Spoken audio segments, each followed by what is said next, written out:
Hello students, हम कर रहे हैं चैप्टर नंबर 10 रेंचेज। आज हम करेंगे थ्योरम 10.4। 10.4 थ्योरम में आपको दो रेंचेज गिवन है। हमें फाइंड आउट करना है लोकस ऑफ सेंट्रल एक्सिस।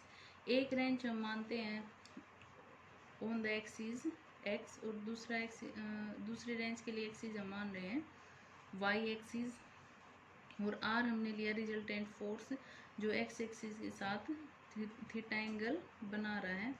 यहाँ से ओरिजेंटल कंपोनेंट हमें मिला R cos theta is equal to X, R sine theta is equal to Y. Equation number 1 इससे हम आर स्क्वायर निकाल लेंगे और टेन थीटा निकाल लेंगे। उसके बाद हमने माना जो रिजल्टेंट कपल है जी वो एक्सिस के साथ फाई एंगल बना रहा है, एंगल फाई विद ओ ए। तो यहाँ से हमने ओरिजेंटल कंपोनेंट निकाला अलोंग ओ ए और perpendicular to O A ji sine phi. इस कंपोनेंट में pitch into horizontal component, pitch into vertical component, और जब परपेंडिकुलर का केस लेंगे तो वहाँ पे थीटा 90 प्लस थीटा से चेंज हो जाएगा।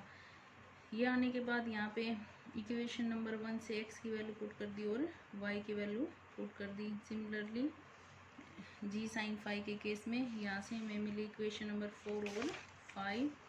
अब इक्वेशन 4 और 5 से हमें जी कोस फाई और जी साइन फाई मिल रहा है, तो हम जी की वैल्यू निकाल सकते हैं और टेन फाई की वैल्यू भी फाइंड आउट कर सकते हैं। उसके बाद we have single force R at O along O A and couple G whose axis passes through O. ये हमने देखा अब तक। These are equivalent to a wrench.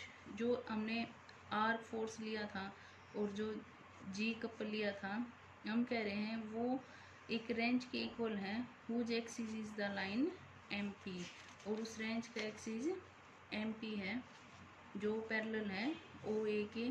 तो ओ एम की वैल्यू हम निकालेंगे G sine phi upon R, मतलब couple about a line perpendicular to O ए, और परपेंडिकुलर के केस में हम जी साइन फाई ले रहे हैं। इक्वेशन नंबर 5 से ये वैल्यू पुट करी, अपॉन आर से आर कैंसिल हो गया। ये हमें दे रही है पोजीशन ऑफ सेंट्रल एक्सिस। उसके बाद पिच पी है वो आएगी हमारी G cos phi by R. ये वैल्यू जी कोस फाई की हमारे पास ऑलरेडी अवेलेबल है इक्वेशन नंबर 4 में। उसके बाद Z is equal to O M लिखा हमने।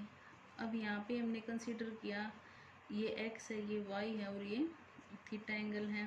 तो टेन थीटा अगर y बाय एक्स है तो साइन थीटा कोस थीटा हम फाइंड आउट कर सकते हैं। ये सारी वैल्यू जो हमने इक्वेशन नंबर 6 में पुट करी वहाँ से हमें z की वैल्यू मिल जाएगी और ये आपका लोकस आ जाएगा सेंट्रल एक्सिस का।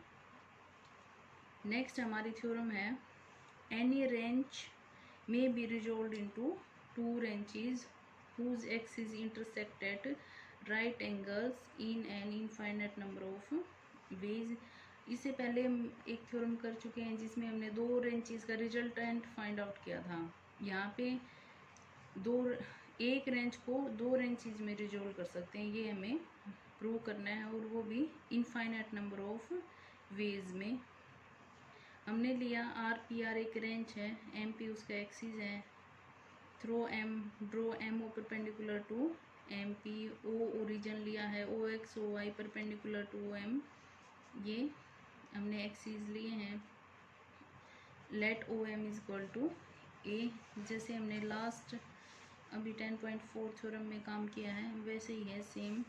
यहाँ पे ये Y axis, X axis, Z axis, इसको हम लेके चले हैं पहले रेंच को, और दिखाना ये इन दोनों में रिजोल्व हो जाएगा। और ये थीटा एंगल है, ओ ए लिया है जो थीटा एंगल बना रहा है एक्स एक्सिस के साथ। यहाँ तक सेम है जो हमने लास्ट थ्योरम में किया है। उसके बाद P R couple about M P, couple about O A, वही फिर से P X into X cos theta, P Y into Y sine theta, X Y की वैल्यू पुट कर दी, यहाँ से हमें पी मिल गया। फिर हम ए निकालेंगे, ए है O M couple about a line perpendicular to O A, perpendicular वाली हम परपेंडिकुलर के केस में एंगल जो है वो 90 प्लस थीटा हो जाएगा।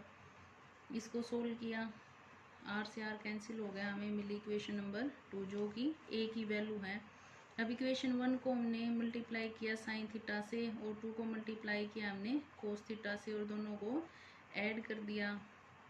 ऐड करने के बाद साइन थीटा कॉमन ले लिया, ये हो जाएगा इक्वल टू 1। फिर साइन थीटा से डिवाइड कर दिया बोथ साइड में, यहाँ से मिला p plus a cot theta is equal to p y. अब इक्वेशन 1 में से हमने लिया पी एक्स कोस के थीटा को एक साइड और बाकी टर्म्स को एक साइड, और फिर इस रिजल्ट का यूज कर दिया। यूज करने के बाद और कुछ कैलकुलेशंस करने के बाद हमें मिल रहा है p x is equal to p minus a tan theta. Since r theta a are given we can determine x y p y and p x. यहाँ पे हमने शो किया कि अगर हमें आर थीटा और ए गिवन है तो हम उससे एक्स वाई पी वाई और पी एक्स को फाइंड आउट कर सकते हैं। ए गिवन था और पी एक्स पी ओ ए और थीटा की फॉर्म में आ जाएगा। But a theta are arbitrary chosen quantities, arbitrary हैं तो ये इनफाइनाइट वैल्यूज को कंसीडर कर सकते हैं। तो इनफाइनाइट नंबर ऑफ वेज आ गए हमारे पास किसी भी रेंज को रिजोल्व करने के लिए। नेक्स्ट है हमारा example number 1। If P and Q be two non intersecting forces whose directions are perpendicular, show that the ratio of distance of the central axis from their line of action are q square to p square। p और q दो non intersecting force हैं, एक हमने ले लिया यहाँ पे और q ले लिया यहाँ पे, और उनकी डायरेक्शन परपेंडिकुलर है, मतलब p और q के बीच में जो एंगल है वो 90 डिग्री है। मतलब थीटा प्लस फाई क्या है 90 डिग्री, पाई बाय 2। हमें शो करना है उनकी जो डिस्टेंसेस हैं सेंट्रल एक्सिस से। मान लो ये डिस्टेंस ए है, ये बी है, तो उनका ratio q square to p square होगा।